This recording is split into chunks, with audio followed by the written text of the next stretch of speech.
Un ex-général avait participé pour représenter le Niger, bien sûr, en présence de la France et d'une autre puissance. Et au cours de cette rencontre, il a été décidé de former, avant la fin de l'année 2024, des troupes qui vont être utilisées pour déstabiliser les pays de la Confédération. Ouais.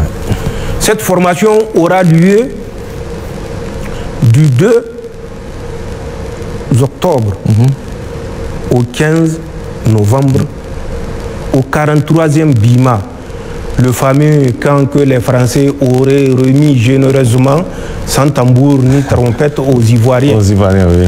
La formation, c'est... Dans cette vidéo, nous abordons un sujet sensible et complexe au cœur des enjeux sécuritaires et géopolitiques de la région sahélienne. Le président Abdourahmane Tiani dévoile des informations critiques sur la présence et les activités de forces spéciales étrangères, notamment au Nord Bénin, ainsi que sur la formation et le financement d'acteurs non étatiques destinés à déstabiliser le Niger et ses voisins. Ces révélations mettent également en lumière le rôle clé de certains États dans cette dynamique, notamment la France et la Côte d'Ivoire, où des formations militaires clandestines, telles que celles organisées au camp du 43e BIMA, viennent renforcer un dispositif plus large d'encerclement et d'infiltration.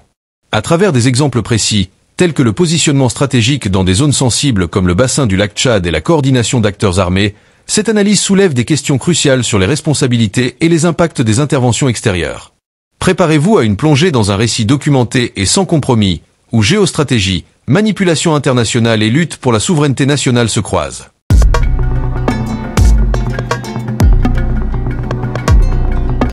Nous avons à l'intérieur du Bénin, c'est une ceinture, suivez bien la description que je suis en train de faire. D'accord. Dans le nord Bénin, nous avons Porga, nous l'avons dit, nous l'avons répété. Les forces spéciales, présentement en Afrique, sont dans deux pays.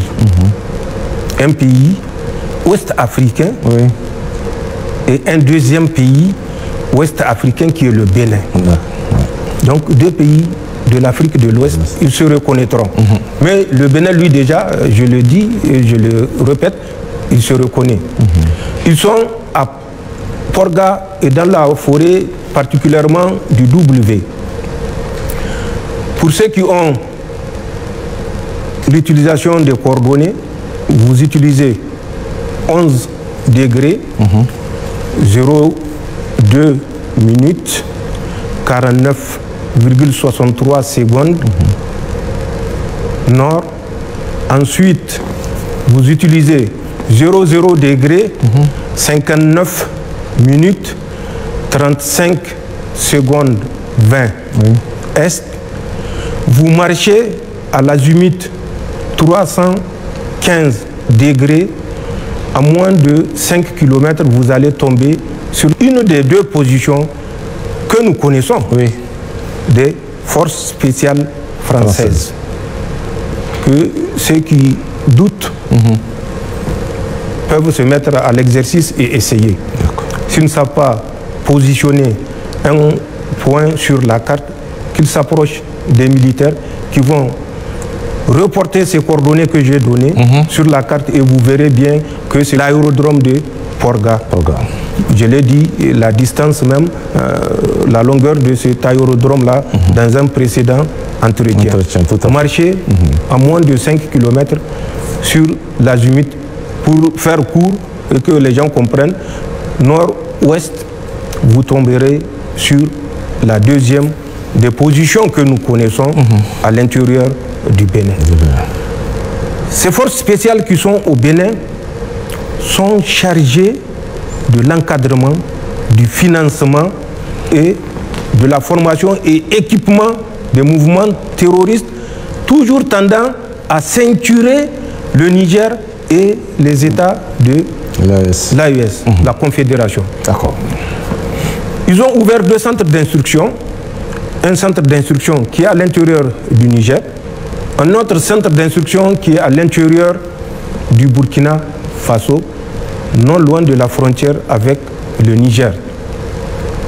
Ces centres d'instruction, pour ceux qui sont du côté du Niger, a pour mission de former avant la fin de l'année 400 hommes, financés par les Français. Le financement est déjà acquis et le terroriste responsable du centre d'instruction qui est sur le territoire nigérien, c'est une fratrie, deux frères pour être plus précis, un certain Souley Yero et son frère Ali Yero. Souley Yero est parti à la rencontre des forces spéciales françaises dans le mois de novembre. Il a perçu suffisamment de centaines de millions, pour ne pas dire de milliards, de francs CFA, je le répète, qu'il a ramené pour assurer la gratification de ces 400 terroristes dont le recrutement et le financement est assuré par la France à travers les forces spéciales positionnées à l'intérieur du Bénin et dont j'ai donné les coordonnées géographiques. Tout à fait. L'argent qu'il avait ramené sera utilisé comme suit. Les 450 terroristes qui sont recrutés auront chaque semaine, si le programme est respecté, 50 000 francs. Par semaine. Par semaine. Et c'est la France qui paye. Et c'est le CFA qui paye. Ce n'est plus le CFA, c'est le CFRA. Communauté financière française. Puisque ça n'a rien d'Afrique. C'est la France qui paye et la France, ça ne lui coûte rien du tout. Bien sûr. De dépenser des CFA. Le centre d'instruction qui est du côté du Burkina également, nous n'avons pas certes l'effectif, mais bénéficiera des mêmes avantages que le centre d'instruction qui est basé sur notre territoire. Mais avant, il est important de le rappeler, en mai, première quinzaine du mois de mai 2024, les Français avaient à un certain moment fait courir la rumeur, le temps de se rendre compte que c'est une bourde, et ils se sont tués. Ils avaient annoncé, à travers toujours leurs médias maléfiques, que les autorités nigériennes, du Niger, nigériennes, pas nigériennes, bien sûr, nigériennes, auraient envoyé des terroristes à l'intérieur du Bénin pour kidnapper des Occidentaux. Précisément un Canadien et puis un Danois. Ils se sont rendus compte que c'est une bourde, puisque c'est des instructeurs qu'ils avaient recrutés eux-mêmes.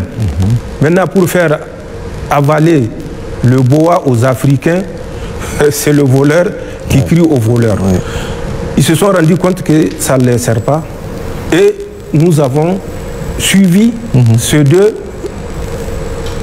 otages entre parenthèses, l'évolution, je l'ai dit lors d'un entretien précédent, également de ces deux otages sur le terrain. Ces deux otages ont été mis à la disposition d'un certain Jafar Diko, qui est émir.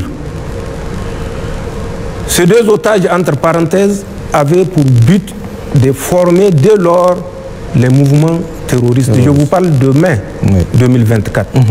Quand ils ont fini la formation sur la position de Jafar Diko, alias Abou Mahmoud, ils ont été récupérés par un certain Sombo Doktoro qui n'est autre que le gendre de ce Jafar Diko, accompagné d'un certain Habib Djoul, je le répète, je l'ai déjà dit. Ils les ont récupérés, ils les ont ramenés toujours du côté du Burkina, dans la ville de Déou. Nous suivons leur mouvement, nous étions informés au jour le jour de leur mouvement, au jour le jour de ce qu'ils dispensent comme cours au profit des terroristes, et au jour le jour de la progression de leur macabre plan. La boucle n'est pas bouclée pour les Français. En Côte d'Ivoire, en août 2024, le 6 août précisément, les anciens Nigériens, des anciens Nigériens, vous dites? Oui, des anciens Nigériens. Vous avez suivi la déchéance de leur nationalité. Je reviendrai là-dessus sur certains experts qui polémiquent sur cette déchéance de nationalité. Donc, ont été convoqués à une réunion à Abidjan. 8 représentants des déserteurs nigériens, des fuyards nigériens, étaient arrivés à Abidjan le 6 août. La rencontre qui devait avoir lieu le 8 du mois d'août était une rencontre de haut niveau. Elle s'est tenue à Jacquesville, c'est toujours non loin d'Abidjan, en Côte d'Ivoire. Pour les autres de moindre importance, ils ont participé à la rencontre du 7. Mais la rencontre du 8, un ex-général avait participé pour représenter le Niger, bien sûr en présence de la France et d'une autre puissance. Et au cours de cette rencontre, il a été décidé de former, avant la fin de l'année 2024, des troupes qui vont être utilisées pour déstabiliser les pays de la Confédération. Cette formation aura lieu du 2 octobre au 15 novembre au 43e Bima, le fameux camp que les Français auraient remis généreusement, sans tambour ni trompette, aux Ivoiriens. Oui. La formation s'est tenue dans ce camp et effectivement, une centaine d'agents subversifs ont été formés dans ce camp, mais pour camoufler le recrutement de cette centaine d'agents subversifs, ils ont été associés à des forces spéciales ivoiriennes. Ils ont été associés à la garde républicaine ivoirienne. Ils ont été associés à la sécurité du président de la République de Côte d'Ivoire. Ils ont été associés au bataillon du commandement et de soutien ivoirien.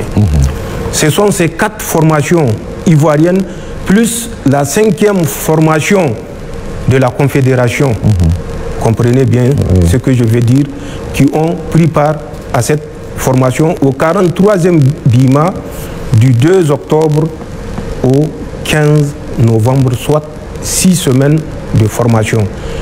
Pour qu'ils comprennent que ce que nous disons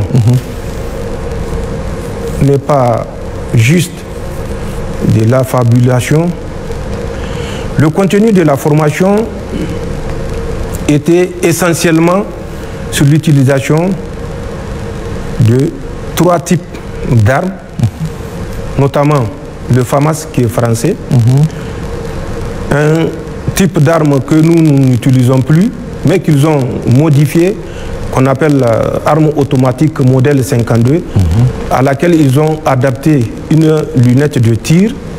Ensuite, bien sûr, le AK-47 pour faire bien pour la force destinée à la Confédération. C'est ça. Puisque si elle opère sur notre territoire avec des FAMAS, ça peut éveiller des soupçons. Donc, il y a l'arme AK-47 qui a été utilisée dans le cadre de cette formation. C'était une formation intense sur le service de l'arme, sur des séances de tir dans toutes les conditions, sur le combat en milieu urbain, suivez bien ce que j'ai dit, le combat en milieu urbain, sur la reconnaissance des résidences des VIP, sur la prise d'otages, enlèvement. Je dis bien prise d'otages, enlèvement. Des forces ont été formées et entraînées pendant 6 semaines à ce métier par les forces spéciales françaises. Les instructeurs étaient 11. 6 étaient venus de la métropole et 5 étaient des instructeurs du 43e Bima. Sur les 5 instructeurs du 43e Bima, il y avait des Ivoiriens d'origine. mais qui ont la nationalité française, qui sont des instructeurs au nom de la France, puisqu'ils sont des Français. Tout à fait. C'est la boucle de l'encerclement, non seulement du Niger, mais de la Confédération. Voilà ce que la France est en train de faire, malheureusement, et nous sommes au regret de le constater, avec l'accord, malgré les démentis hypocrites des chefs d'État africains, des responsables africains, tout simplement parce que pour eux, le sein versé dans la Confédération, s'il leur permet de faire un deuxième ou un troisième mandat ou un quatrième, n'est pas une perte. Tout à fait. Ce n'est que du profit. Imaginez le machiavélisme qui anime ces gens qui pensent œuvrer pour le bien de la CEDEAO. De quelle CEDEAO parle-t-on en réalité? Voilà le dispositif d'encerclement que la France a mis en place pour nuire au Niger. Je le répète, au nord Niger, le dimanche, une colonne a quitté Tinzaoten, 30 véhicules pour se diriger vers ce point. Mais nous les surveillons et nous allons en définitive découvrir quel est ce point où ils vont faire jonction. Dans le bassin du lac Tchad, où ils ont acquis l'autorisation de Boko Haram, El Bakura, où ils ont du matériel et du personnel. À date, les Français sont à plus de 500 dans le bassin du lac Tchad. J'ai dit bien dans le bassin du lac Tchad. Pas à l'intérieur exclusif du territoire du Tchad, non. Dans le bassin du lac Tchad. Plus de 500. La seule difficulté pour eux, c'est ISWAP, je l'ai dit, qui n'est pas encore convaincu. Mais lui-même, pour l'installation, il est d'accord. C'est pour prendre part aux actions offensives contre des pays musulmans qui n'est pas d'accord. Nous l'avons répété, Sokoto, ce qui se passe, de Sokoto jusqu'à Kébi. Je vous ai cité quelques points. La liste est plus longue et ça, c'est au su et au vu des autorités du Nigeria, puisque je vous ai dit, nous avions à l'époque appelé Ahmed Aboubakar Roufaï pour lui notifier. Il a fait semblant de prendre note, mais nous avons découvert les raisons exactes pour lesquelles il a fait semblant. Nous avons dit ce qui se passe au Bénin, dans le nord Bénin, ce que les gens ignorent. Le nord Bénin ou le Bénin de façon globale, c'est le Niger. Bien sûr. Nous connaissons notre histoire. Le dandy, vous me permettrez de faire cette extrapolation. D'accord, monsieur le Président. Le dandy, le grand dandy, englobait ce qui est devenu plus tard le Bénin. Avant l'arrivée de Daoud et Al-Haji Hanga qui venaient de Gao, c'est les descendants des derniers Askia, notamment l'Askia Soumaïla. Ils étaient arrivés dans le dandy, bien sûr, bien avant leur arrivée, il y avait un roi dans le dandy. C'est Dakou, dont la fille Tassa va marier Al-Haji Hanga en 1700. C'est de ce mariage-là qu'une lignée va naître. Lignée qui va prendre, si vous voulez, le pouvoir. Et le premier après Al-Haji Hanga, c'est son frère Daoud, avec lequel ils étaient venus de Gao. En 1761, c'est leur fils, le fils de Al-Haji Hanga, un certain Samsou Beri, qui va prendre le pouvoir. Mais à l'époque, leur capitale était à Gabou. C'est pas Gaïa. Gaïa, c'est lui qui va venir à Gaïa, c'est Samsou Beri. Il va quitter Gabou, où était déjà roi son oncle, c'est son oncle qui était le roi. Il va quitter et il s'installe à Gaya. À partir de Gaya, Samsou Béri va régner jusqu'à 1779. Je dis bien 1779. De 1761 à 1779, c'est Samsou Béri qui était le roi du Dandi. D'accord. Mais avec comme capitale Gaya, puisque son oncle, Dizi il s'appelle, avait finalement abdiqué au profit de son neveu Samsou Béri. Samsou Béri préparait une opération pour repartir, prendre la revanche, parce que pour lui, ses arrière-grands-pères ont été expulsés de Gao. Il était dans les préparatifs, puisque c'est quelqu'un quand même qui a guerroyé et qui a rétabli la grandeur du Dandi. Il était dans les préparatifs d'une guerre contre le Gao quand il décéda. Il sera remplacé par un certain Hargani. Hargani va prendre le pouvoir, succéder à Samsou Béri de 1779 à 1793. Il sera renversé par son neveu qui s'appelle Fodi Maïroumfa. Fodi Maïroumfa renverse son oncle Hargani en 1793. Une guerre civile va s'en suivre de 93 à 98. Guerre au cours de laquelle, malheureusement, Hargani sera tué.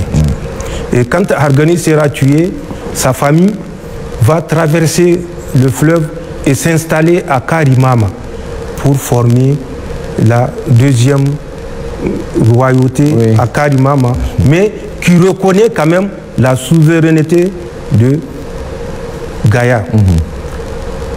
Cette famille va former l'aile.